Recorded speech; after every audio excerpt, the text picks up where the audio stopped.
Okay, we're going to start with our second panel. And before we do that, there's a couple of information that I would like to share with you. And one of them is that all of you should have your name tags. And when you turn it around like this, when you flip it, you're going to have a ticket. Okay, that's your lunch ticket. Please make sure that you don't lose it. Okay, because we're going to be asking you to deposit your ticket, you know, when you're going to be moving on to, you know, for your meal. And then the other thing is for our vegetarians, our dear vegetarians, okay, when you do the flip, you're going to have vegetarian on the side. So by showing that, you will be directed to the table that is going to be serving the vegetarian meals, okay? And if you have any questions, please do not hesitate to ask us. I do have Professor Cecilia Lewis, pardon me, you know, who is such a good friend, and I have to forget her last name, right? And she's going to be talking to you real briefly about the art project. Ceci? Yeah.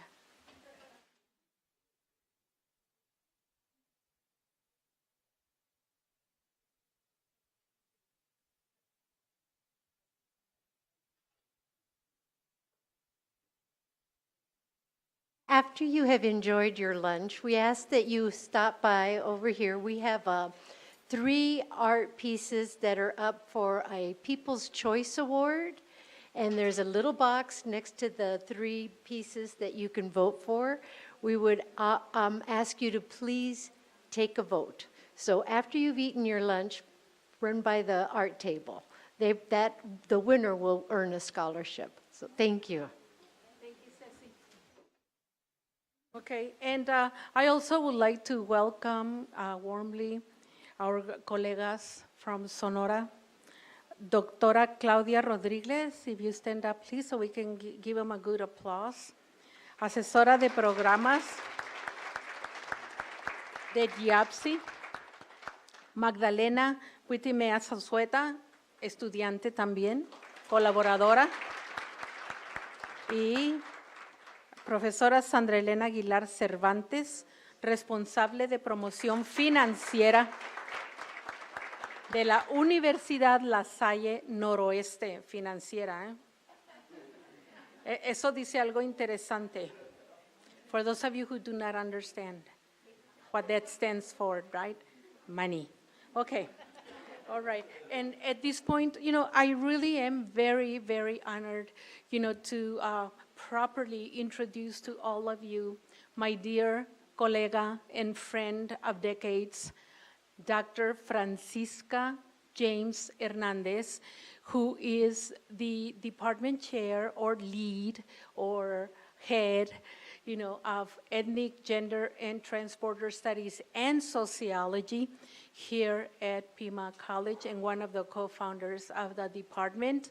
It is a great satisfaction for me to share with you that Francisca is a fearful warrior.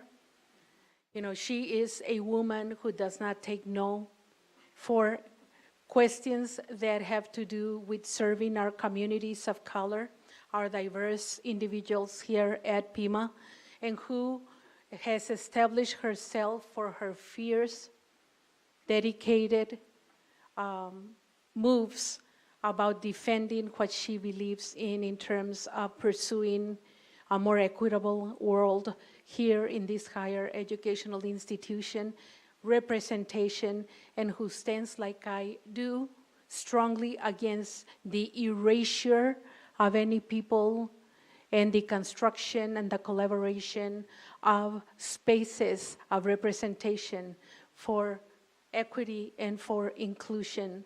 So again, many times, you know, our roads have been very difficult.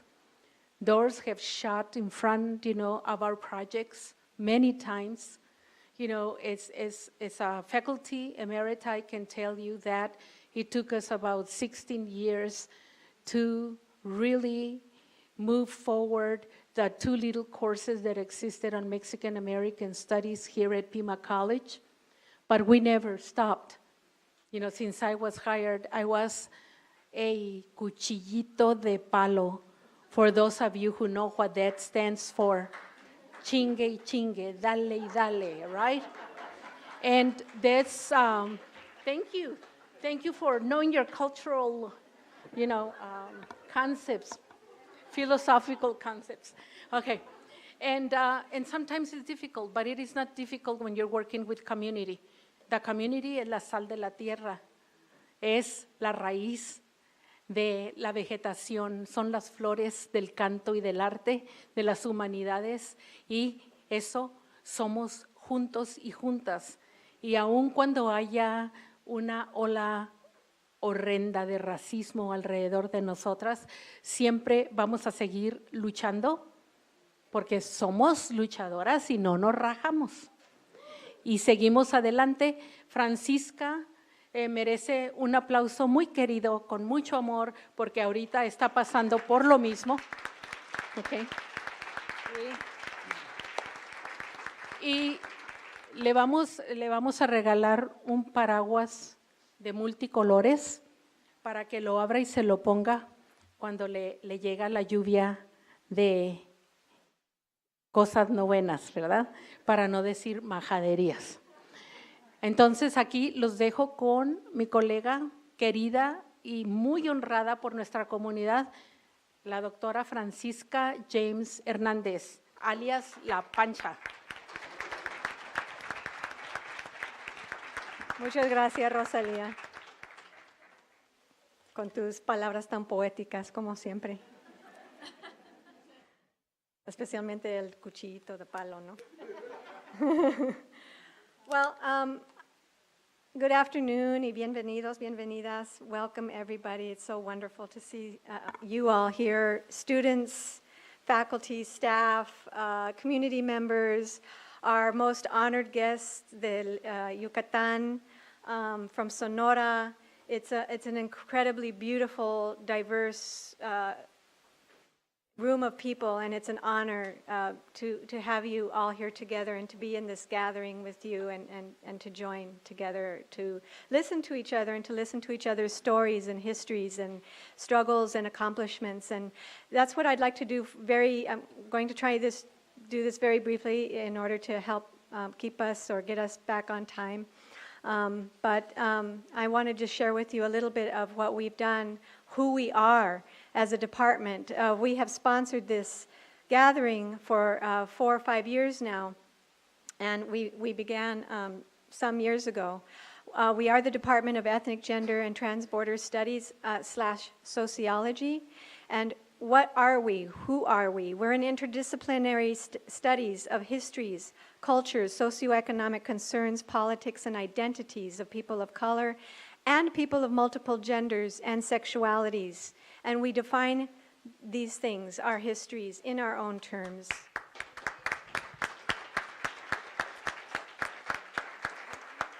We explore the stories, social movements, diasporas, and achievements of historically marginalized peoples in the United States while attending to transborder and global perspectives, which is why we have this gathering today and why we're so honored to be able to host such distinguished guests from the Yucatan, from Sonora, from around the region. We're a department that was established 2 years ago to manage and develop these different areas of discipline: American Indian Studies, Gender Women Studies, Global Transborder Border Studies, Mexican American Studies, Sociology, and I'm very happy to announce to you today, and really Ilda Ladner, I don't know if she's in the room, our diversity officer should also be here to help announce this, but we've gotten the approval from the provost to get some money together so that we can get someone to develop our first African American Studies course in many, many years. Yes. So thank you to the provost and to Ilda for helping to spearhead that along with us. So we're going to be working on that And in order to continue developing our areas of study, which encourage students to learn current theories about intersectionality and social construction of ethnicity, race, class, gender, and sexuality, while scrutinizing traditional assumptions in order to better understand themselves and their society, to make enlightened choices, what we have been hearing all this morning about. And just really quickly, some of our accomplishments in a brief 2 years, we have become probably, I would bet and wager $100 right now, the most diverse department faculty in all of Pima. Not only in terms of race and ethnicity, but also in terms of sexual identity and gender identity as well. So it's something we're very proud of and that we work hard to do. We have our first position in gender and women's studies. We have a revived position in American Indian Studies and our first position in Mexican American Studies. Of course, some of these are half, actually all of them are half, but half is better than none, right? And we have 5 students that have declared our brand new concentration. We have sponsored 11 student scholarships, including 10 that we're awarding later today, the Roots scholarships. We've raised over $2,000 for students, other student scholarships, as well as an endowment that we're starting for students of Mexican American Studies. And just for a heads up and for you to mark your calendar, November 15th, we are having a fundraiser with the National Medal in the Humanities recipient, Dr. Vicky Ruiz, a historian. Yes, yay. And she's going to be giving our Raquel Rubio Goldsmith lecture the evening of November 14th. Mark it on your calendars. And then November 15th, we're having a fundraising luncheon. So look ahead and put that on your calendar, please. So we've expanded dual enrollment offerings. We founded the Ethnic Studies Articulation Task Force, which strengthens our ethnic studies courses across the state in terms of students taking these courses and being able to transfer them to the universities. We've completed guided pathways and course audits, a very painful process, but we did it. And we are exploring the expansion of our courses into occupational programs, especially since that's a very, very strong emphasis of the current administration. We sponsor our annual summit like this one for, what is it now, 4 years running? Yeah, it's our 4th annual. And we have our annual Raquel Rubio Goldsmith lecture in the fall, the one I just mentioned, named after one of our founding mothers of our college and one of the founders also of ethnic studies here at the College of American Indian Studies, Mexican American Studies, and she also, I think, established African American Studies, which disappeared over a decade ago that we're reviving. We sponsored a Grow Your Own Educators Community Dialogue, which brought together educators from the university and the college to come together to try and emphasize and focus on our own communities and develop expertise for the schools to come and teach in our schools among our own youth here locally. And we also and we do this in partnership with many organizations and groups. We don't ever do it on our own, and that's key. It really does take a village. It takes a team. It takes a whole effort of people to come together to do these things. And the last one, we partnered with the Nonviolent Coalition to bring Dr. Bernard Lafayette Jr., an icon and leader of the civil rights movement, to do a training on Kingian nonviolence. So I've just gone over some very brief highlights and accomplishments of our department. I would invite you to take a good look at your packet that you got today. In there is this, which gives you more detail about the accomplishments and highlights of our department, along with a lot of other goodies that are in there, our upcoming courses that we're offering in the fall. Really, aside from coming to events like this, the way to support the kind of philosophies, the kind of histories, the stories that you've been hearing today, that we're going to hear right now, the way to support that is to take a class. And I'm serious. Come and take a class, or get others to take a class. Enrollments, if you haven't heard, is a big issue at Pima right now. In fact, we're losing faculty positions because of low enrollments. And so we need the community to come out and support us in this way, to come and take our classes, encourage your children to take these classes, encourage your friends, your parents, come and take these classes. We have amazing faculty, and we're just here waiting for you and for you to spread the word and bring people and folks to us. So thank you so much for being here. Thank you. Muchísimas gracias, mil gracias. Mi corazón está increíblemente contento hoy con todo el espíritu, el alma y la fuerza de lucha que existe en este cuarto, en este salón. And seguimos juntas y juntos. Muchas gracias.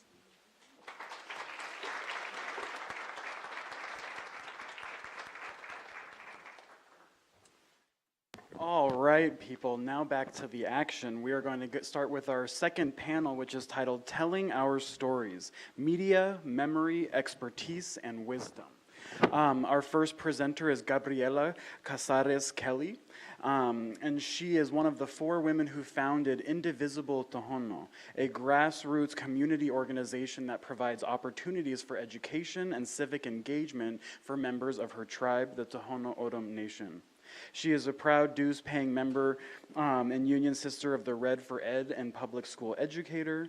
And in 2019, she received the Dolores Huerta Award. And she lives here in Tucson with her husband and 2 children, and is a voter registration enthusiast and advocate and inspiring writer. So her presentation for us today is titled Stating the Obvious, an Indigenous Expertise. So please help me welcome Gabriella Cazares-Kelly.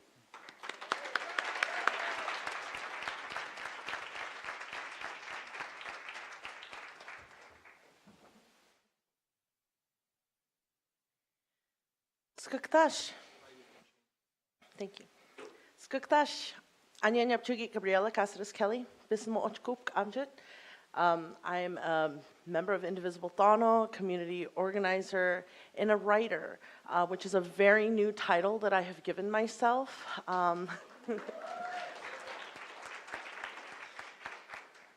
Which is part of what I'm sharing today.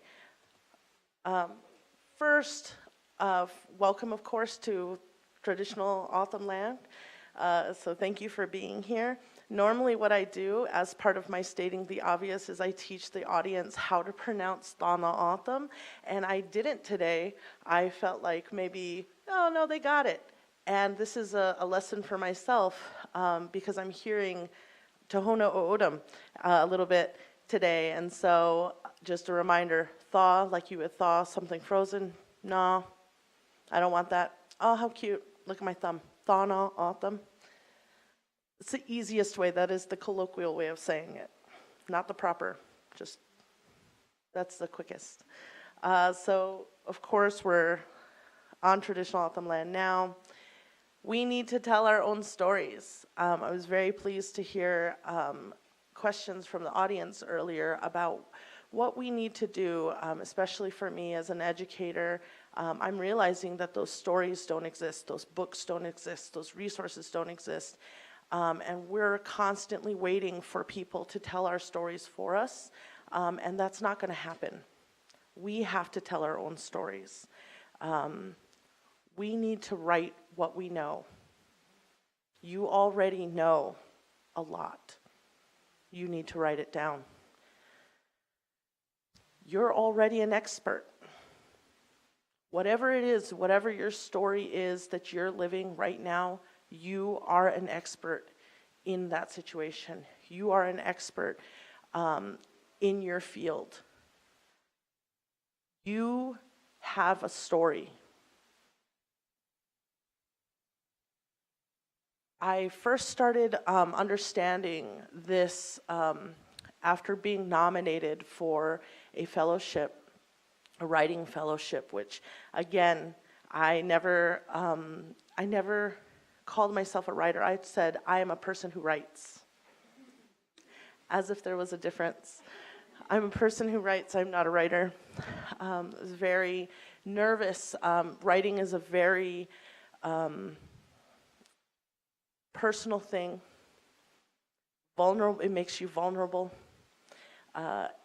We need to do it anyway. I find myself telling people things all the time. People ask me the same kind of questions all the time. One of the questions that people would always ask me is, do you celebrate Thanksgiving? I thought, wow, I get this question. It is like clockwork every year. So I wrote about it. And the response was really incredible because now not only do I have this piece, the next time I'm asked this question, I can send, here, let me tell you exactly what this is like instead of asking this question over and over, answering the question over and over. I put it down on paper.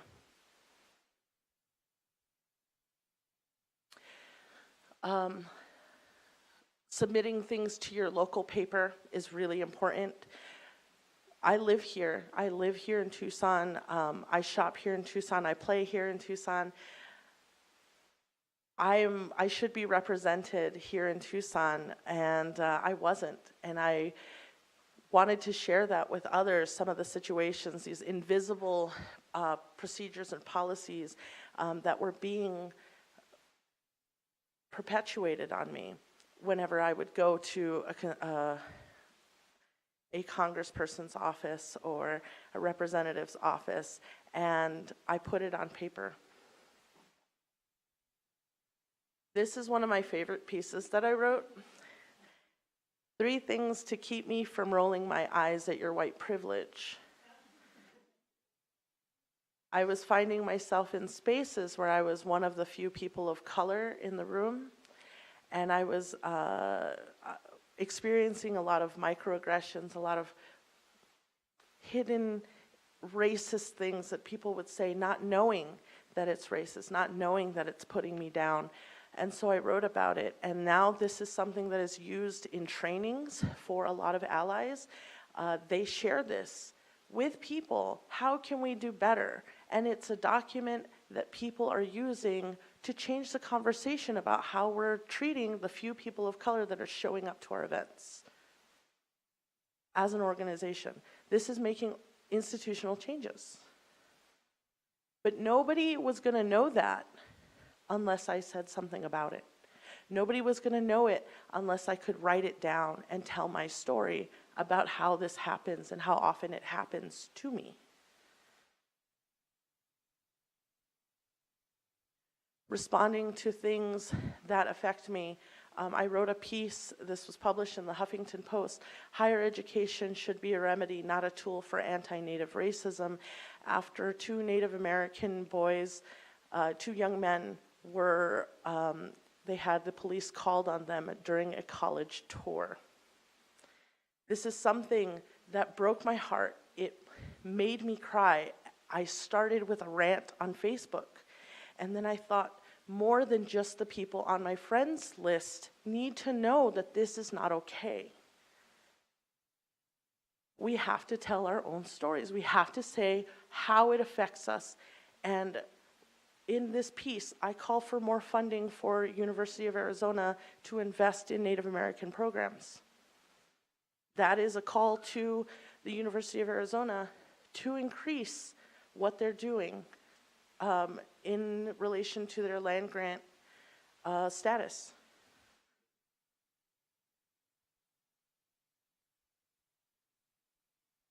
I was part of a group that led the Indigenous women here in Tucson, and there was conversations about tokenism and our role in that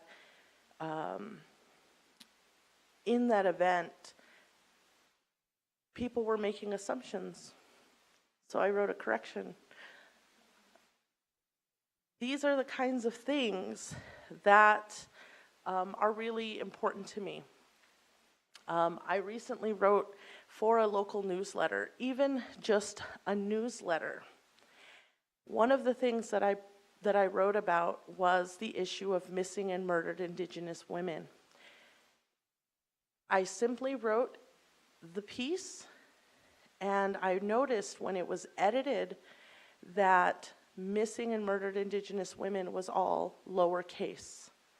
And I looked at that and I said, that's incorrect. Why did they do that? And I pushed back and I said, this is a movement. It needs to be capitalized. And that is important to me visually. And if this was somebody else who doesn't understand, who is not coming from my community, they are not going to understand that subtle difference, which is why, again, we can't keep waiting for somebody else to tell our stories. We have to do it for ourselves. We are the storytellers. So I encourage you, please write something today, create something, write a story, make a video, whatever it is that you can do, and put it out there. Because otherwise, it's the same story over and over, and it's not being told by us. Lehoki.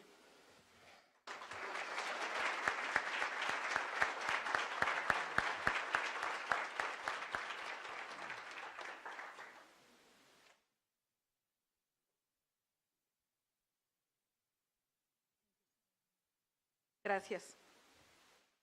And as I was listening to my dear, very dear colleague, I thought how it is important for us to connect our corazones to our calabaza con siete agujeros. And how powerful that would be. And I mean it. So next we have one of the most wonderful and creative minds and individuals, Touché, Knokachae, Romero, old Pasqua Yaqui leader, and he's going to be sharing with us of his memoirs about Yaqui warrior princess. And Touché was born in Tucson and resides in the old Pasqua Yaqui community, Yay. He attended Tucson High School and graduated from Gateway Community College in Phoenix. He is a community liaison working closely with the Pasqua Yaqui tribe, San Ignacio Council, the Cateri-Tecawitha Parish in the Diocese of Tucson. Touché is married to his husband, Andrew Abrams, and has been with him for 17 years. Touché is a cancer survivor after battling the disease for 8 years. He spends his free time with community elders and youth and holding church and cultural events. And today, you know, he's giving us a little piece of that knowledge and epistemology that he carries just by being who he is and his ties to the community. And let us welcome him with a great applause.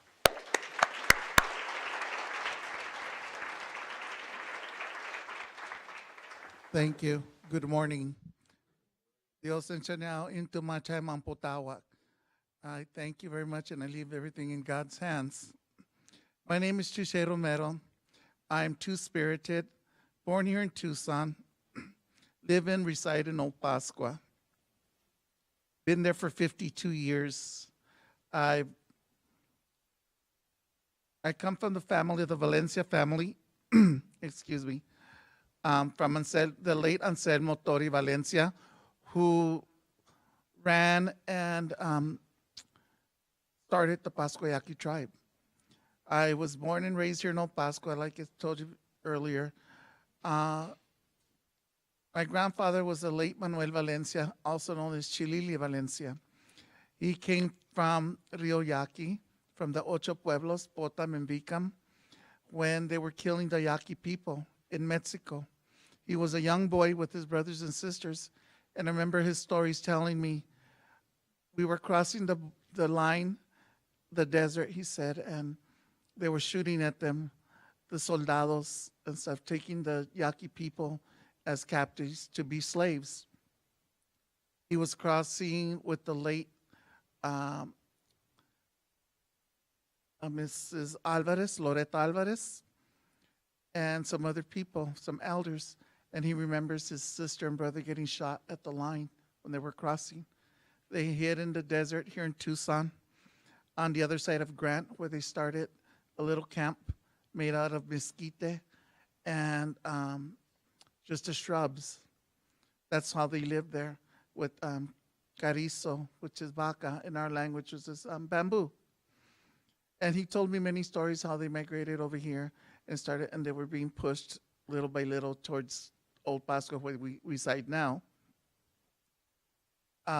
They lived a lot of Yaqui people lived by Barrio Anita on the right side of the river. I remember growing up with my grandfather that raised me. Thanks to him, I have the knowledge and wisdom that I have now. I preserve and keep all my memories of him in my heart and my mind. I remember going to the river, crossing the river with the wheelbarrow, crossing over the railroad tracks to go under the tunnel, under the freeway, to the river to collect firewood for a wood-burning stove. I grew up with dirt floors, outhouses, one light for the whole house, and one water line in front of the house back in the 60s and 70s. I remember collecting wood and coming back for the fire burning stove, the wood burning stove from my grandmother, my mom, to make tortillas, beans, and stuff. And I remember them teaching me to collect the firewood, how to thank God and thank him and ask him for permission to take a piece of firewood. Tráenos la leña para atrás para la casa para que sean tortillas y para atizar, para estar calentitos. I remember coming back and there was a dump right there on Speedway and I-10 behind the AMP right there. And I remember we used to collect panels of plywood and stuff, so they would add to our houses. Every time somebody had a child or got married, they would add to your house. So they made it like a little apartment complex. Toda la familia pues se juntaba, vivían cerca juntos. Y mi papá les decía los cuartos, los adiciones a la casa. Se casaba uno y tenía unos chamacos, le ponían otro cuarto a la casa. Así éramos todos los yaquis viviendo juntos, ¿no? And I remember one time they used to give out the food that was sell by date from Lucky's Del Monte Market, A.J. Bayless. And I remember the guy looked at my dad, "You want the food, senor?" And my dad told him, "Yes." He goes, "Where do you live?" "Pasqua Village," he said. Oh, Pasqua, I know. And the truck came over and dropped the food in front of the house. I remember all the community came over and got food, vegetables, meats, canned stuff. We were all happy and proud because it was expensive for us back then to spend $5 for dinner. You know, it was cheap for us back then, but it was expensive to feed a big family. Remember growing up, blocking, because we grew up with dirt roads, no lights in the streets, outhouses, like I said before. And I remember when it would rain, we would block the water with tires and wood and pallets, whatever we found, so we could go swimming in the street. That was our swimming pool. And then later on, we got the, lo llevaban, como decían, a las pompitas, the irrigation ditches over there on Cortero Road.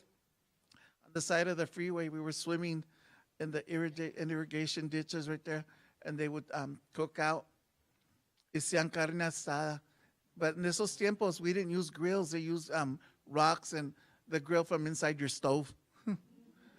And everybody had a great time. I remember we used to put watermelons in burlap sacks and guangochis y los amarraban en la orilla y lo dejaban en el agua para que se helara la sandía para el desierto nosotros, you know.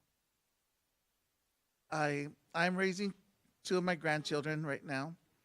I did experience when I was younger being identified as openly gay, married to a man. And my grandson said, "Tata, if you're gay, married to a man, how did you manage having kids?" And I told him jokingly, "Those were my lesbian days, mijito." You know, and I'm open with everybody in my community and my children, my grandchildren. I'm teaching them the cultural ways. the old ways. We just got done with our Lenten cultural ceremonies at Old Pasqua and all the Yaqui communities. I thank everybody for their prayers, their participation. And I thank my ancestors, the late Anselmo Valencia, because if it wasn't for him fighting for the rights for the Yaqui people here in Pasqua to get the reservation and get legal and recognized by the federal government, we wouldn't be where we're at right now. We're poor, we're minorities, but we've made something of ourselves. All Native Americans here in Tucson, I'm proud to say that I'm Yaqui and I'm Native American. You see us now, we were born poor and stuff, with education and moving forward. Now the tribes own casinos. That's how we support our tribal people with education, health, housing, our elderly, our children, you know, and I thank for our elders that put everything together for us. Because if it wasn't for them, we wouldn't be where we're at now. Knowing las cosas de antes, conociéndonos del corazón. Cuando nos hablan los mayores, los antepasados hablaban del corazón, y eso es la fe de nosotros, el corazón de la casa, la madre y el padre, los abuelos, las abuelitas, los hijos. Tenemos que seguir nuestro corazón porque las palabras que ellos lo dejaron fue de corazón. The words and wisdom our elders left were from the heart. That's why they always tell you, follow your heart. I was talking to my compadre David the other day. We grew up together playing our fariseos, our chapayecas when we were young. There was an empty lot. We built our own little church. The kids would make their mass. David was always praying. I was in charge of the altar. I would make the saints out of Clorox bottles and Downy bottles. I would take my grandmother's curtains and tie them like they do now, put beads on the Clorox bottles, and then we would nail them to 2x4s and carry them like they do right now at our church. And I grew up and I became a temasti, a maestro persinado, and a cook for our cultural ceremonies. I've cooked for up to 500 to 600 people on the weekends at Old Pasqua, the old traditional ways, making tortillas, making pan de levadura, making pan de espadra, making our traditional wakabaki, our Yaqui soup, our vatnai, which are Yaqui pudding. Remember my grandmother and my aunt, my late Aunt Carmen Frias Ochoa, taught me how to make the Yaqui pudding, but with a bamboo stir stick. That was hard. That was very hard. Te cansa la mano dándole muchas vueltas a la harina y al atol. And my family's mixed. My family's capirotada. I have a little bit of white, a little bit of black, African American, and I'm proud that we do have Tohono Atam in my family, Yaqui, and my nephews and nieces are Atam, they're Yaqui and stuff. So I'm proud, you know, because we're mixed. And people tell me, why didn't you stay with somebody in your tribe and stuff? I can't. I'm related to everybody. No quiero que me crezca una cola. You turn around, somebody knows you, somebody's here. Like today, I met compadre Michael Miguel Flores, and I thank him for the blessing. It was beautiful. We were talking, and memories of the old days. I've known Miguel since he was a little boy in Pampers and stuff in his family. So, you know, and I'm proud to have him part of our Yaqui culture. My husband, Andrew Abrams Romero, is here with me today. Between my family and friends at Old Pasqua, we have a joke. Say that I'm Pocahontas and he's my John Smith. Been with him 16 years. He's been through me with thick and thin. The past 8 years fighting cancer. He's been my rock, been there for me, never left me. He even left his job to be my caretaker. How much does that mean? I married him 4 years ago.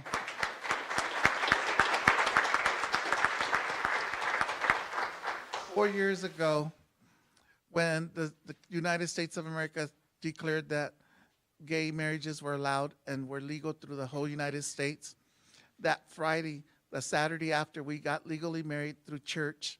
I had the traditional Yaqui wedding with padrinos, madrinas, a court of honor. Got married through Christ the King Episcopal Church, the closest to Catholic that allowed a marriage. My natural parents were there with me. My godparents were there with me. It was so beautiful. The chairman, at that time, Chairman Mr. Peter Yucupicio had his band La Familia Yucupicio. They play norteño. They play for Old Pasqua. They were born and raised in Old Pasqua. They play for a band. They play for the wedding and stuff, which was held here at the FOE. I never seen so many people show up. And it showed me, you know what? I am loved, and they do care about me, and I am someone in this world.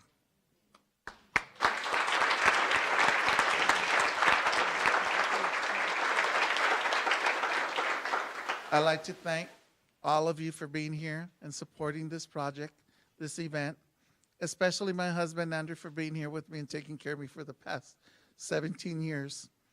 I lost my eyesight to cancer, battling cancer. As of November of last year, I was diagnosed cancer-free, and I plan to keep beating it.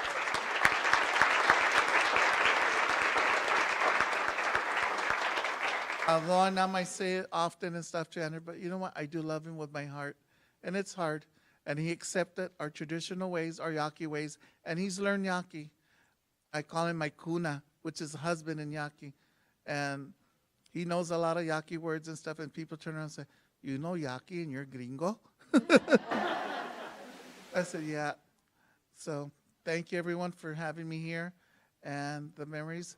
This summer, I will be writing a book in collaboration with Mrs. Thelma Don Gutierrez of San Francisco, and it'll be called Memoirs of a Yaqui Warrior Princess. The reason is because as a male, I'm a warrior, as a female, I'm a princess, and I have a lot of memories to share with you.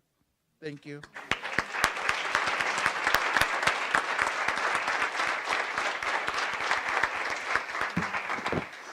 Thank you for that beautiful presentation. Our next speaker is Yazmín Novelo, and the title of her presentation is Relatos sobre el pueblo maya en los medios de comunicación y sus efectos en el estado actual de la lengua y cultura. So this is media stories about Maya and their effects on language and culture. And Yazmín is a sociolinguist and professor of anthropology at Universidad Autónoma de Yucatán, where she teaches courses related to the Maya culture, human rights, and Yucatec Maya languages. She also promotes the culture, history, identity, language, and education of the Maya through workshops and conference presentations throughout Mexico, as well as a weekly Yucatec Maya radio program she hosts at the Radio Yuyum. Her primary work promotes the maintenance and development of the Yucatec Maya language, and she is also a journalist, a communication specialist, and singer with the band Yumil Muts. So please help me welcome Yazmín Novelo.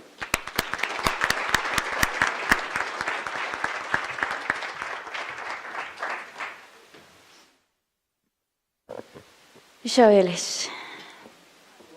Uts, malob.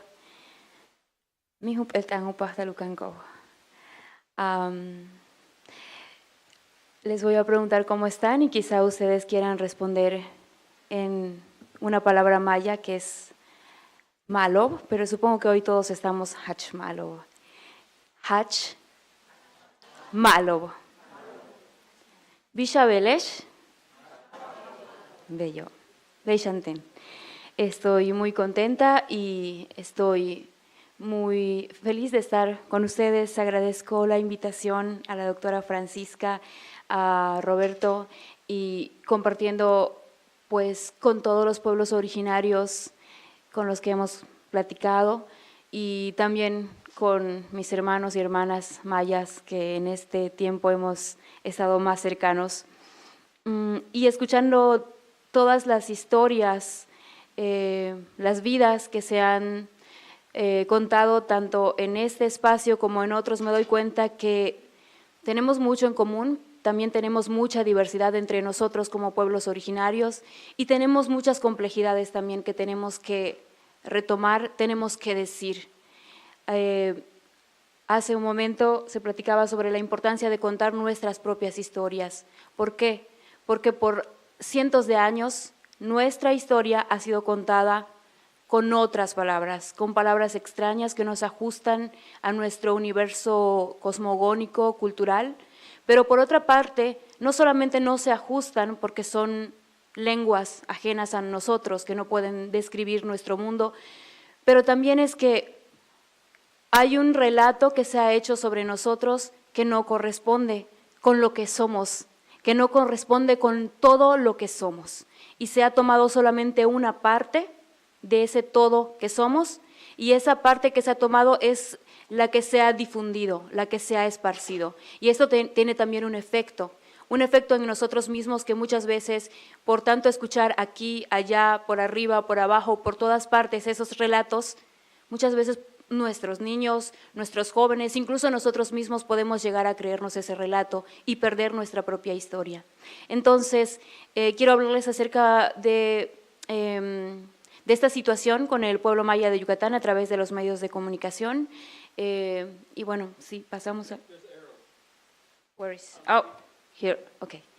El maya representado desde afuera. Siempre que tengo la oportunidad de compartir con estudiantes jóvenes, más jóvenes que yo, todavía me siento joven, les pregunto qué palabra les viene a la mente cuando escuchan el concepto cultura maya. Y casi siempre me dicen Chichén Itzá, me dicen Riviera Maya, me dicen Apocalipto, esta película de Mel Gibson. Y estas son una serie de imágenes que puse en el buscador en Google, Maya, y me salieron todas estas imágenes que son imágenes del pasado. Construcciones ciertamente hermosas, complejas, que muestran toda la grandeza de una cultura, de mi cultura, pero que nos deja en el museo y que nos deja como objetos de turismo, porque entonces lo maya solamente se relaciona con Chichén Itzá, con cenotes, con dioses, que no me gusta usar la palabra dioses, pero bueno, no encuentro otra para traducirla. En fin, esto es lo que la gente piensa cuando escucha maya. El relato del pueblo maya también es construido en los medios de comunicación de muchas maneras. Existe un estudio sobre racismo en Mérida que se dio a la tarea de analizar las notas periodísticas que salían en un periódico muy conservador, y era increíble cómo del universo de miles de notas, solamente unos 700 notas hablaban acerca del pueblo maya. Pero esto no era lo peor. Este número ya nos dice algo, ya nos dice que entre las cosas importantes para decir no está el pueblo maya, porque de miles de notas, solamente 500 hablan del pueblo maya. Ahora, viene esta segunda parte que es esas notas, cómo hablan del pueblo maya. Entonces, este estudio muestra que es un estudio de la doctora Eugenia Iturriaga, ustedes pueden encontrar su libro y comprarlo, es un estudio muy interesante. Entonces, de estas notas, el 70% corresponde a sucesos de policía, la nota roja, ¿sí? Y el otro porcentaje corresponde a entrega de apoyos de gobierno, temas que tratan la marginación y la pobreza del pueblo maya. Entonces ya tenemos una imagen ahí, cómo nos están representando los medios.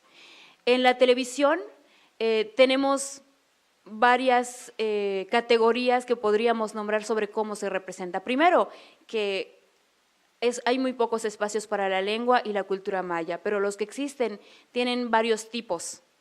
Uno es el buen salvaje. ¿Cuál es este buen salvaje? El indígena que no incomoda, el indígena que se comporta como dictan las personas que tienen que ser los indígenas. Los indígenas tienen que ser con ciertos estándares, no pueden ser diversos, no pueden tener comportamientos, actitudes, prácticas ajenas a las tradicionales. Por ejemplo, un maya tiene que siempre cuidar su milpa, pero ¿por qué no se habla de los mayas escritores, por ejemplo? ¿Por qué no se hablan de los mayas que estudian su lengua, como el maestro Fidencio, por ejemplo? ¿Sí? Entonces, se muestra esta imagen del buen salvaje. Otra parte es la caricaturización. Existen muchos programas en el que lo maya se toma como la exageración de qué hace reír, lo cómico, el perezoso, el shmaol, la persona que pueda hacer reír a otros y que de esta manera se caricaturiza. Ese es otro tipo de maya que se representa en la televisión. Y bueno, en la radio y en las redes sociales son casi invisibles, y digo casi invisibles porque hay muchos trabajos que es importante mencionar que se están haciendo desde adentro. Pero estos son algunos ejemplos de cómo se dibuja la imagen, la narrativa de lo que es el pueblo maya desde afuera. Pero hay otra cara que ahora les voy a platicar. Todo esto tiene un nombre. Y es importante mencionarlo. El nombre de esto es violencia simbólica. Lo terrible de esto es que no es visible y no es fácilmente aceptable, como sí puede ser la violencia física. La violencia simbólica muchas veces reside en nosotros mismos y no es fácil de desenmascarar. Por eso se tiene tanto peligro con esto, porque construye nuestras relaciones, cómo consideramos al otro construye nuestras relaciones, y creo que esas relaciones han sido inequitativas cuando se refiere al pueblo maya. Ahora, la contraparte es que el pueblo maya está haciéndose cargo de la construcción de su propia imagen, y no la construcción, sino la difusión de lo que somos realmente. Rescato mucho la primera intervención que fue: es importante decir nuestras historias con todas las complejidades a pesar de tener que ser incómodos. Entonces ahí encuentran algunos ejemplos de medios de comunicación que están diciendo, nosotros estamos diciendo cómo somos.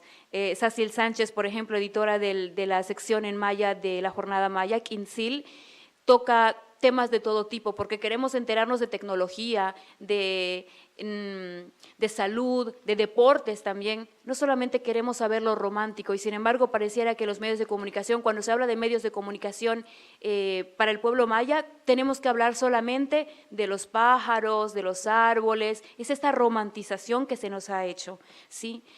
Ahí también vemos a Vicente Canché, el maestro Fidencio, y creo que se alcanza a ver parte del maestro Feliciano en una mesa redonda que tuvimos en Radio Yuyum, que es una radio en línea en la que colaboramos varios compañeros, iniciado por varios compañeros, en los que podamos transmitir la música que nos gusta, decir cómo somos. Y luego tenemos un recorte de un video de un videoasta de Oshkutzcab, Víctor Ventura.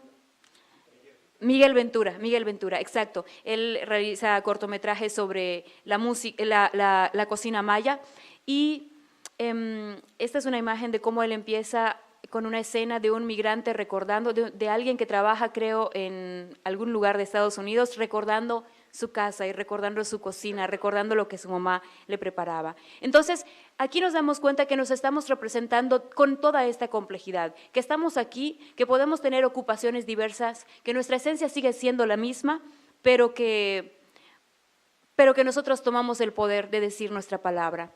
Ahora, entre las heterorepresentaciones, las que se hacen de afuera, y las autorrepresentaciones, tenemos que entender por qué es importante esto, porque los medios de comunicación son una caja de resonancia. Entonces, lo que se construye, aunque es verdad que el sujeto tiene agencia de transformación, también construye en la realidad, tenemos que reconocerlo. Nuestras lenguas y visiones de vida importan.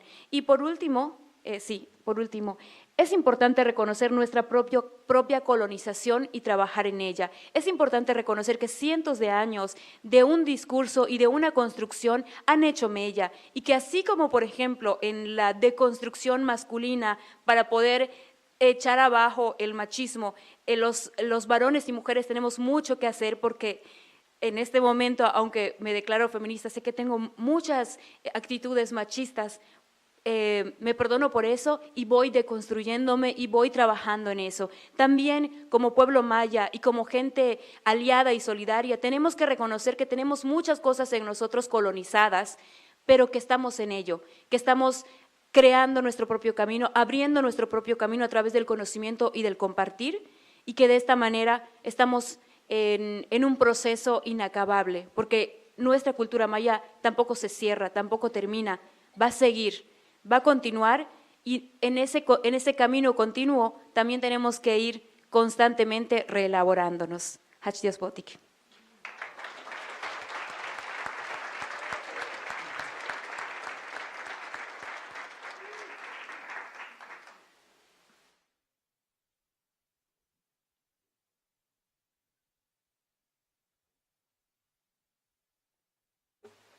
It is now turn for Dr. Franci Washburn from the Oglala Lakota Nation, and she's going to be talking to us about wisdom sits in stories.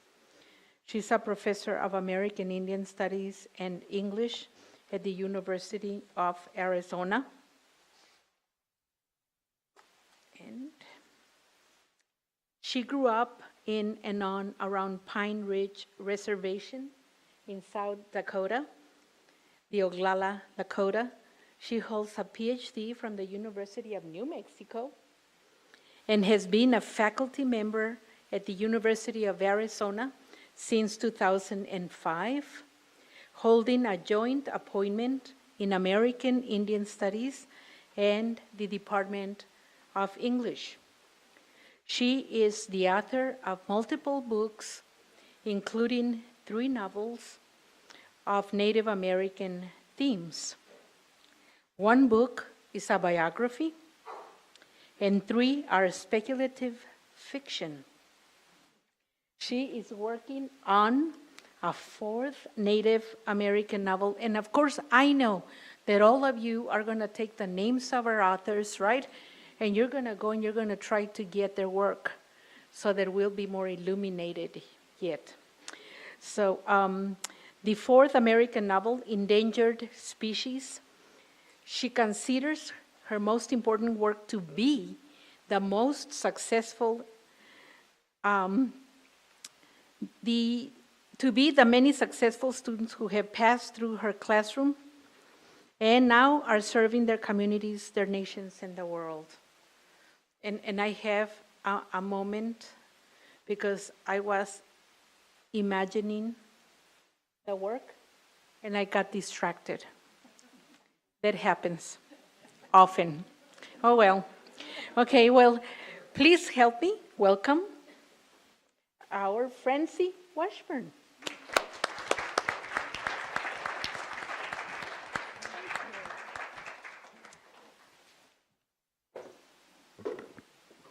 Hoes tukeshke oyanyampihe. Oglala Lakota wanakcha luta. My name is Franci Washburn, and I am originally from Pine Ridge Reservation in South Dakota, and I was greeting you in my own language.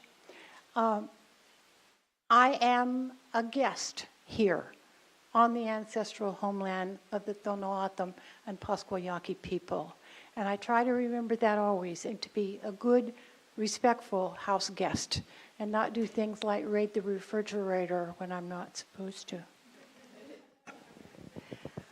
The title of my presentation is Wisdom Sits in Stories. I take this title from a book written by anthropologist Keith Basso entitled Wisdom Sits in Places.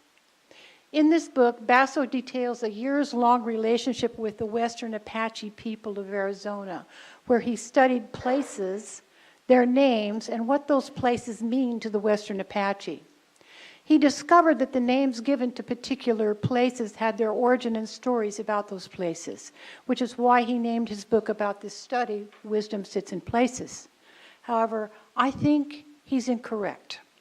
I think the title of the book should be Wisdom Sits in Stories, because without the stories, there would be no name for the particular places that Basso identified. It was the stories that provided the connection. the tether that tied those particular places into the memories of the Western Apache people. Each time an Apache person gave the name for a place, that name evoked the story that went with it, and so provided a cultural connection between the land and the people. Without those stories, those places might still be meaningful, still be beautiful, still be important, but it is the stories that embed whatever happened at those places into cultural memory. Stories are the heartbeat of any culture, any community, any nation. Wherever there are people, there must be stories, because it is stories that tell us not only what our connection to a particular place might be, but also who we are as individuals, as communities, and as cultures. First, people. Individuals are made of stories. Our personalities, what we believe in or deny, our place in a family, in a community, in a cultural heritage, all come from the stories we are told, that we ingest as we do milk from our mother's breath and breath from our place in the world. We hear stories, and not just the formal ones that most parents read to their children at bedtime, but rather the simple little stories that we hear about ourselves. For example, a child might be told how a grandmother reacted when she saw that child for the first time, or how proud a father was when he saw his daughter take her first step, or how proud a mother was when her child said that first word. The grandmother's reaction demonstrates how each child is loved within a family. The father's pride in his daughter's first step tells her that she is brave and strong. And the mother's pride at her child's first word demonstrates and maybe even prophesies how quick-witted a child may be, and perhaps maybe what her path in life will be. My mother told me that when I was very young that my favorite toys were not dolls or stuffed animals or little cars or trucks, but books. She said I would turn the pages of the simple books I had and stare at the colorful pictures and the words on the page. Perhaps that was prophetic, considering that I grew up to be a teacher and a writer. The stories we hear as children are more than just entertainment, not just purveyors of knowledge, but also a way to teach critical thinking skills. Harlan Dalton, who is a professor at Harvard Law School, writes, "Storytelling provides a means of interrogating the reasoning process. Moreover, it provides an occasion for considering which principles should guide us, and a way of discovering how those principles came to be." When my son was only a year old, he climbed on a chair, and then on a kitchen counter, and then on top of the refrigerator, because that's where the cookie jar was kept. I came looking for him when he got quiet and found him sitting on top of the refrigerator, swinging his feet over the edge and eating cookies. I told him that story several times as he got older. It was a funny story, but it was also a story that told him how clever he was and how he demonstrated problem-solving abilities at a very young age. That story told him that he was valued because he was clever with excellent reasoning abilities without explicitly saying so. All children need these stories about themselves to grow into confident, mature adults. They also need the kind of stories that my grandmother told me. Whenever I got caught doing something I wasn't supposed to do as a child, my parents didn't spank me. Instead, they took me over to my grandmother, who told me a story. And it was up to me to figure out what the story meant in consideration of what I had done wrong. And usually the stories were about Inktomi the spider, who is a Lakota trickster animal. Inktomi constantly plotted to get something he wanted but he hadn't earned, and inevitably his plots went sadly awry. My grandmother told me through her stories that I shouldn't misbehave and what bad things could happen to me as a consequence. Those stories informed me that being clever was a good thing, but being clever for the wrong reason would not have a good outcome for me. And that was a check on my ego. Balanced parent stories usually create balanced human beings who know their place in the family, in their community and in their culture, and who know where they are and what their limitations might be. As Dalton would say, the stories we hear as children teach us not only our place, but also the guiding principles that define that place. Second, stories create and define communities. These stories can be oral, only oral, told from person to person, or they can be written down in a book somewhere, or even in these modern times, written in an online location. If you look up Pima Community College online, you will find a web page that describes how this college came to be. When, the physical addresses of the various campuses, how many students are enrolled, and much more information. A student at Pima, or even a professor, may not know the story of how the college came to be, but nevertheless, all students and all professors and all staff are part of that story, because they wouldn't be students or professors or staff if that story did not exist. These are formal stories, usually without human detail or how difficult it might have been to create Pima College in the first place, for example. Less stories might be ones that are told orally. For example, in 1963, a tornado hit the tiny town of Patricia, South Dakota.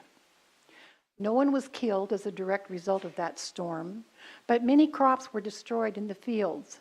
Some local people had their barns destroyed, or the roofs torn off their houses, or entire groves of trees ripped from the ground and scattered like matchsticks.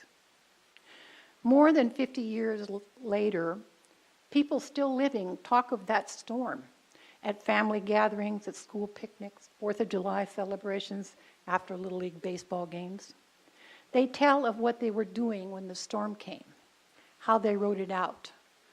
My story from 1963 is of taking shelter in the basement at my auntie's house in the country, and how she discovered I had brought my pet snake in with me, and how she was much more afraid of that pet snake than she was of the storm. Even though the storm took the roof off our house, and we sat there in a corner of the basement with the rain pouring down while I held my pet snake to keep my auntie from killing it.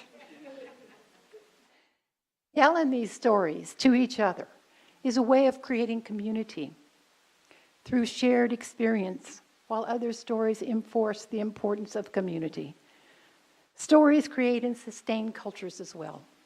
There are bigger stories. There's the story of the annual deer dance performed by Yomi and Mayo peoples.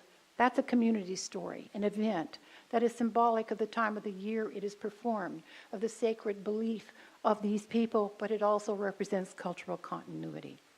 Some stories are bigger than one culture, but encompass nations made of many cultures, just as the story of the assassination of President John F. Kennedy. People of my generation can recall exactly where they were and what they were doing when they first heard of the Kennedy assassination. My grandfather's generation remembers and tells stories of the Great Depression, when he had the best corn crop he had ever grown, ears of corn 10 inches long, with plump kernels all the way from the base of the cob to the tip.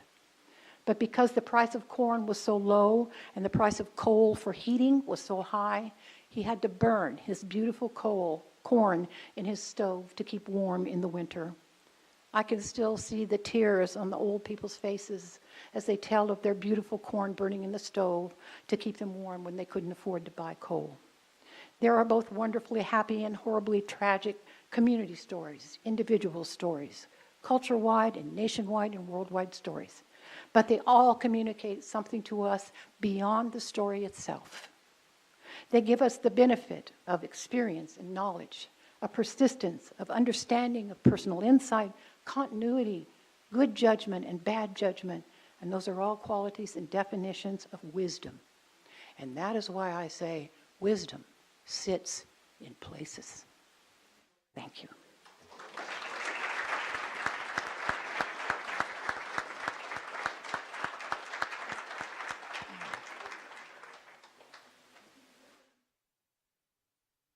All right, thank you all four of you for your amazing presentations and sharing your stories and expertise and perspective with us. One more round of applause for our panel.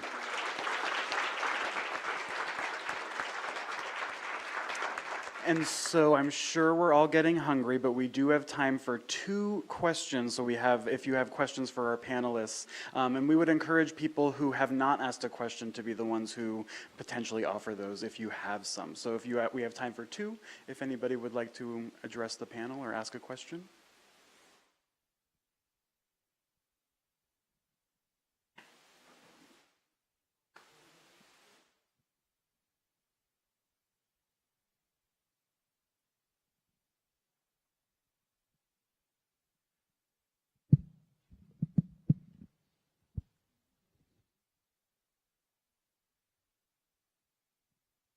Buenos dias. Good morning. So my question is for all the speakers. My question is how to educate and how do we confront or educate more the people who have turned their backs on their communities, on their culture, especially right now in the current political administration and the atmosphere that's going on. A lot of people have turned against their cultures, saying that it no longer affects them, or because it's not them, it doesn't apply to them.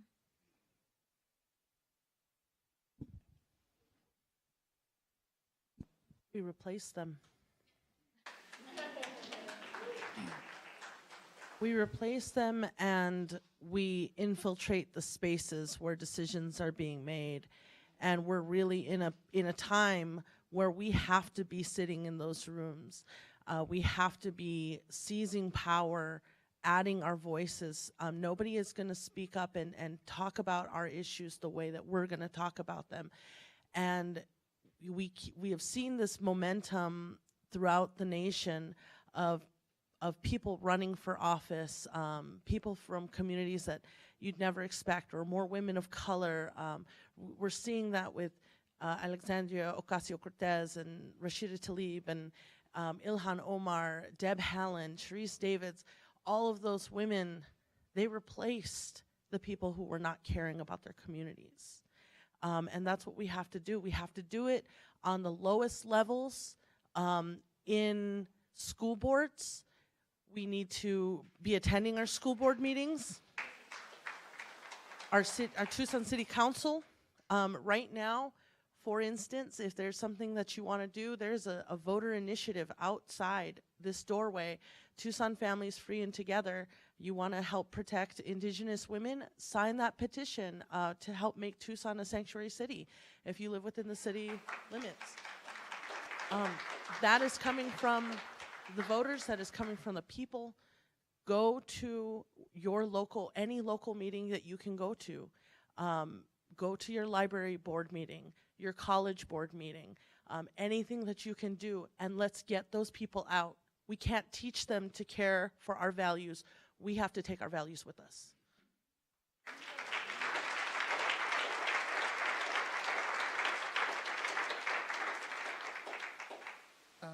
As you asked about what do people that turn their backs on culture and stuff, from experience, I believe and have faith in our culture, in our language, and what our ancestors left behind. And those people that turn their backs to the culture and leave until something bad happens to them, then they remember the culture, the family, God, Jesus, and our ways of traditional ways. They come back crying to you, ask you, oh, I need this, I need help. And then you turn around and say, you know what, we're going to help you, but remember what you did wrong. Remember your wrongdoing. You're turning your back on your own people, your own faith, your own culture, and your ceremonies. And we just help them. We just pray for them and bring them back into the cultural life of our ancestors and our ways of our peoples.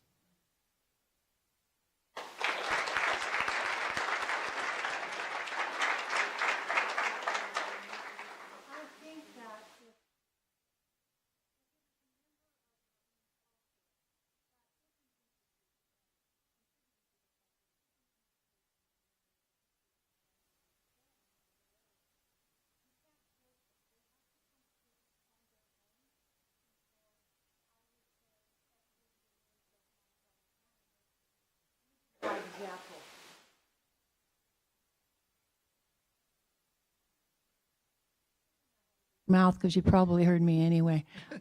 I think living by example as our panelists have already suggested. You can't force somebody. They have to come to it on their own. But if you set a good example, they will come.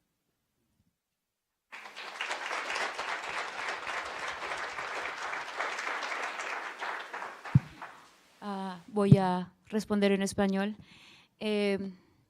Creo que al menos en el caso del pueblo maya no estamos enfocándonos en la gente que no está o que no quiere trabajar o que no quiere pensar en la diversidad que tenemos en que nosotros estamos en nuestro territorio y que lo que estamos haciendo es simplemente buscar una manera digna de vivir de acuerdo a cómo queremos a nuestros pensamientos. Entonces no estamos enfocándonos en la gente que no quiere respetar eso, sino más bien estamos buscando cómo nosotros cohesionarnos, cómo tener fuerza entre nosotros mismos, y creo que toda la energía que tenemos que usarla para construir, y la gente que quiera construir se va a acercar.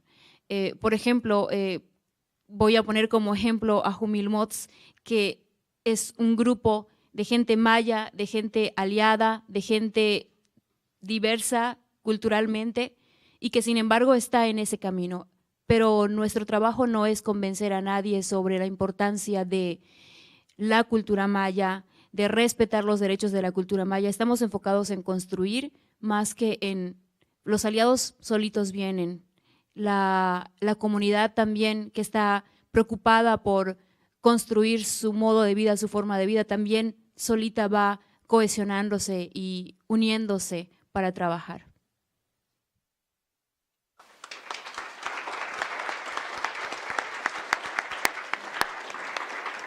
Thank you for that great question. So we have time for one more if there's somebody who has a burning question to ask one or all of our panelists.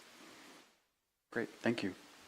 Hi, my name is Kelly Strachan, and I have been a Spanish adjunct for Pima Community College for about 10 years now. And last semester, I brought into one of my Spanish classes the issue of migrants coming out of Central America and the separating of families. And it was pretty tough for some of the people in the class. And one young woman raised her hand. She said, you know, I don't pay you to teach me about politics. I pay you to teach me Spanish. And I didn't respond that day. I waited until the next class period to respond by saying that, you know, it's not enough to just learn the language without understanding the cultural and political ramifications of the Americas. And that's why I'm bringing some of these issues into the class. And so my question is, what is Pima Community College willing to do as far as training staff to deal with issues of intersectionality and interculturality? And if students were to complain about us, would they have our back? I wish Dr. Touché were still here.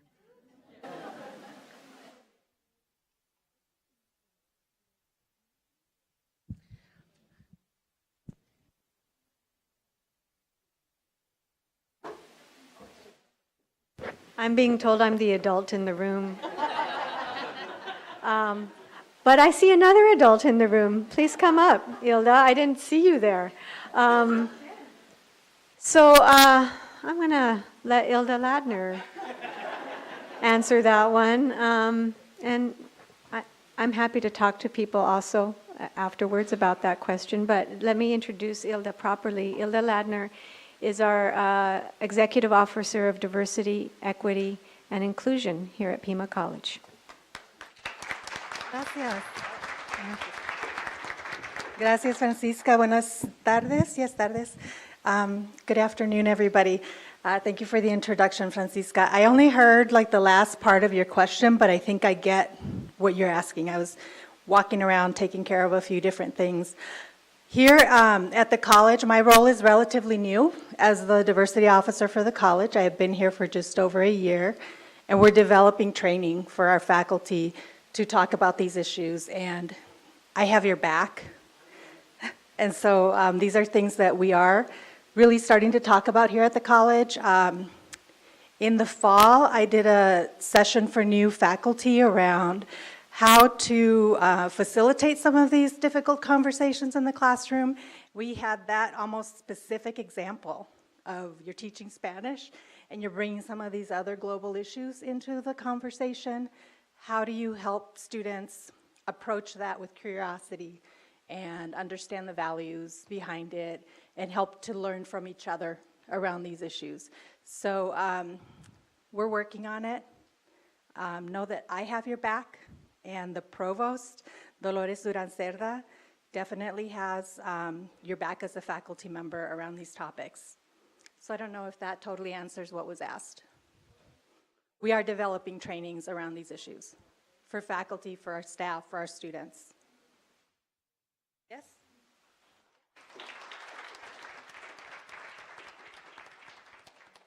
So I wanted to just solicit maybe one more question for our panelists. I do appreciate that question very much, and that could lead to a very long conversation. But I wanted to bring the folk, and I hope you and others, everyone here continues raising those questions, because the only way an institution becomes responsive and responsible and accountable to its community is by raising those questions continuously of the people in charge, right? Including faculty, right?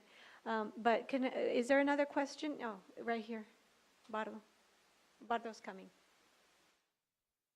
He's very agile, fortunately. Thank you very much. I happen to have a disability, as most of you will see. But most of you can't see that I'm also LGBTQ. And so cross-culturally, it's a struggle to be LGBTQ and disabled. And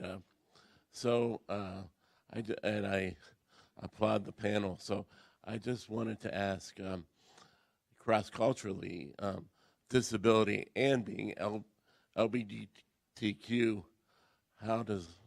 what is your view, and how are we changing and progressing, and how can we go further? Thank you.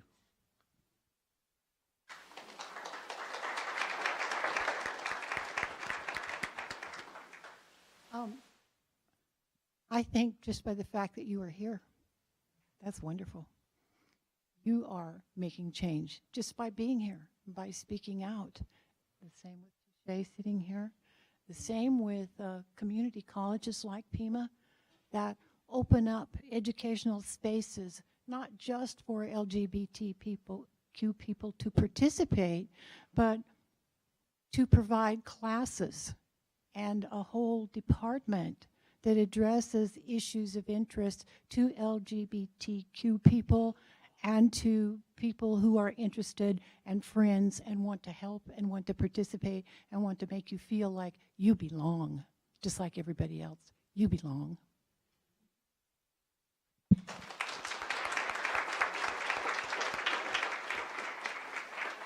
I just want to say that I know Pima College is friendly with the community, my community, because you know Mr. Luis Armando Gonzalez, board director here at PCC. I grew up next to him. He used to change my Pampers. And he's Yaqui.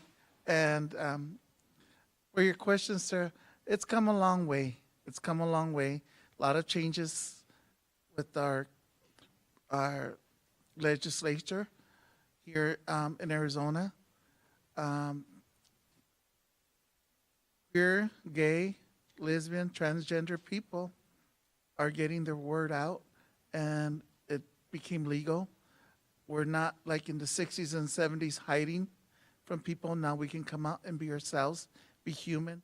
As long as you respect your people, people will respect you. But we've, for being disabled and stuff, I'm in the same category. There's a lot of options up there. We just got to research them and ask for help and not be embarrassed to ask for help, because we are somebody, and be proud of who you are. Thank you.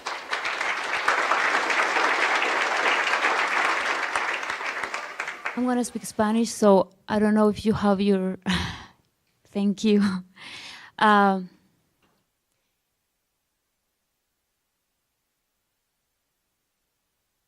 Ready? Ok. A eso me refería cuando hablamos sobre la responsabilidad y el derecho que tenemos de empezar a hablar por nosotros mismos. Cuando decidimos tomar la responsabilidad de pensar quiénes somos sin la necesidad de tomar los referentes que otros dan de nosotros, es cuando hacemos el alto y empezamos a pensar todo lo que no se ha dicho de nosotros a favor de una construcción que favorece, válgame la redundancia, a ciertos sectores que quieren mostrar a los pueblos indígenas solo de cierta manera, solo con una homogeneidad que no corresponde a la complejidad que viven los pueblos originarios. Los pueblos originarios, las comunidades indígenas, estamos en este siglo, en este tiempo, en todos los espacios urbanos y rurales, y por lo tanto también vamos construyéndonos de diversas maneras. Cuando dejamos que otros hablen por nosotros, esa diversidad, esas distintas formas de ser indígena no se muestran. Por eso tenemos que tomar nuestra propia voz y hablar por nosotros mismos, hablar de manera individual y hablar de manera colectiva. Yo creo que este es el tiempo en el que estamos construyendo y este es el momento en el que decidimos limpiar la casa, es cuando empezamos a poder poner estos temas sobre la mesa y mostrar qué es lo que no se ha dicho de nosotros, qué es lo que se ha silenciado y qué es todo eso que somos, además de lo que se muestra en los medios de comunicación.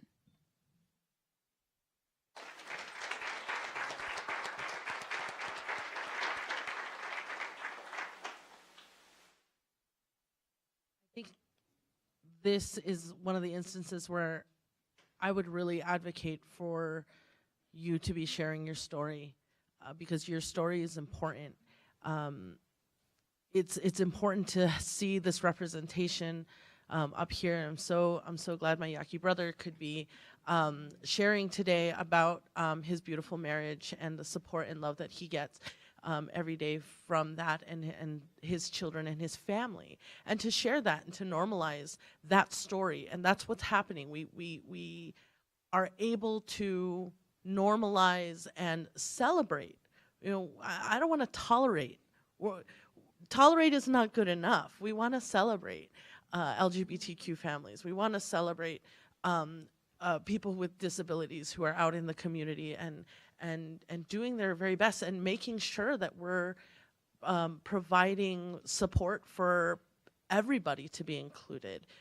We're in a whole new wave of the future, but we have to talk about it. We have to acknowledge it. We have to include people, and we have to, every single time I hear the story of someone from the LGBTQ community, I'm just realizing that is powerful. That used to put people in severe danger for them to be able to come and to say that. Physical harm, murder, and we're not out of that yet. And so every single time somebody shares their story, we should acknowledge that what they're doing is incredibly brave. You asking your question is incredibly brave. My Yaqui brother being up here and sharing about his love is incredibly brave. And we need to celebrate that more and provide more spaces for people to share their own stories.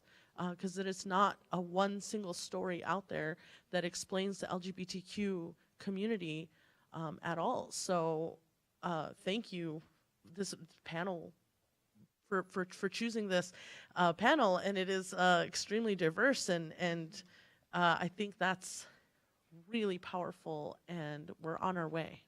So thank you.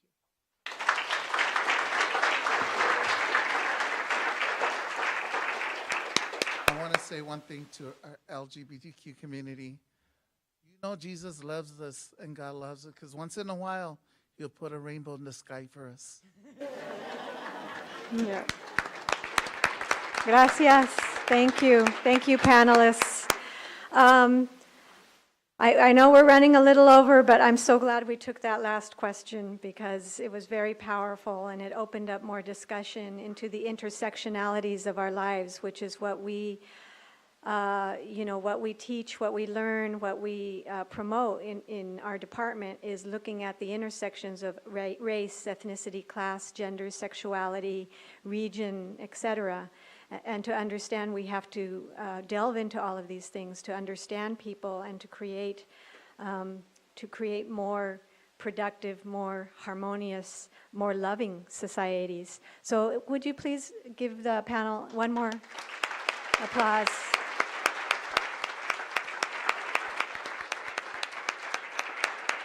Beautiful.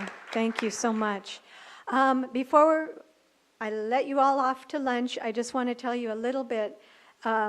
Remember your cards, your tickets on your card. You have regular lunch if it's just a ticket back there, and if you're vegetarian, it's written vegetarian on there, which is in another line for you. And just to remind you, we're going to try and pretty much keep on schedule, but we'll let you know when we're going to be convening back. We'd like for you to get your food as quickly as possible and then come back because we have some cultural performances we still do have to set up, so you have some time to run to the bathroom, get your food. Please remember afterwards we have our keynote in the afternoon. We're so thrilled to have Luis Valdez here with us. Thank you, Luis, for being here. Gracias.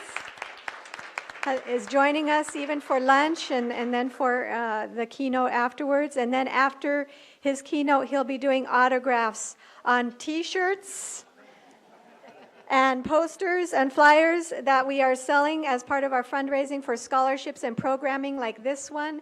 Then we're having a workshop in which we're going to ask all of you to participate and apply the knowledge that you've been learning today to our curriculum. This is a very innovative, experimental model. It's never been done before, in which we bring in the community to comment on our curriculum. Usually it's just the purview of faculty and staff, but we're bringing a lot of people in to do this. And then we're going to have our scholarship awards and our closing ceremony. So that's the rest of the day. Buen provecho, enjoy your food, and we'll see you here back shortly. Oh, y los libros que están vendiendo. There are books for sale also out there. So please go check out the tables.